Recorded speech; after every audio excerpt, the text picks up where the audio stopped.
ఒకరోజు రాత్రి 2 గంటలకు ఒక తాగుబోతు డాక్టర్ ఇంటికి వెళ్ళి ఇలా అడిగాడు. తాగుబోతు: డాక్టర్ గారు, ఇంటికి రావడానికి మీరు ఎంత ఫీజు తీసుకుంటారు? డాక్టర్: కేవలం 250 రూపాయలు మాత్రమే. తాగుబోతు: సరే డాక్టర్, రండి. డాక్టర్ తన బండి తీసి ఇద్దరు బయలుదేరారు. తాగుబోతు: డాక్టర్ గారు, ఇక్కడే ఆపండి, మా ఇల్లు వచ్చింది. డాక్టర్: ఓకే, త్వరగా పేషెంట్ని చూపండి. తాగుబోతు: ఏ పేషెంట్? పేషెంట్ లేదు, ఏమీ లేదు. తీసుకోండి 250 రూపాయలు. రాత్రి డ్రాప్ చేయడానికి ట్యాక్సీలో 500 రూపాయలు అడిగారు. అందుకే మిమ్మల్ని పిలుచుకొచ్చాను. జడ్జి: ఆ ట్రాఫిక్ కానిస్టేబుల్ జేబులో నీళ్ళెందుకు పోసావు? వెంగలప్ప: నేను బండి మీద వస్తుంటే ఆపి బండి పేపర్లు చెక్ చేసి తాళం చెవి తీసుకుని నా జేబు తడిపితేనే నీకు ఇస్తా అన్నాడు.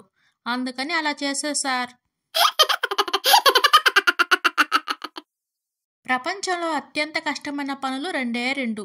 ఒకటి, ఒకరి బుర్రలోని ఆలోచనలు మరొకరి బుర్రలోకి ఎక్కించడం.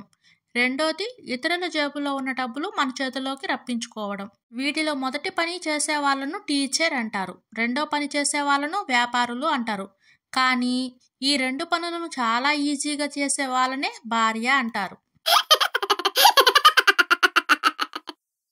ఒక మంచి పుస్తకం మనిషిని మేధావిని చేస్తే, ఒక స్మార్ట్ ఫోన్ మనిషిని పిచ్చివాడిని చేస్తుంది.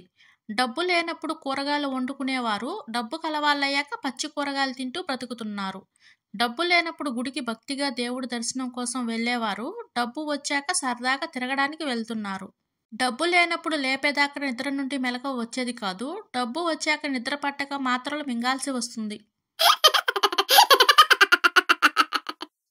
కాలం మారింది, మనుషుల పిలుపు మారింది. మమ్మీ కాస్త మామగా, డాడీ కాస్త డాడీగా, అక్క అన్న పిలుపు సిస్ బ్రోగా మారింది. కానీ వైఫ్ను మాత్రం ఎవ్వరూ మార్చలేకపోతున్నారు.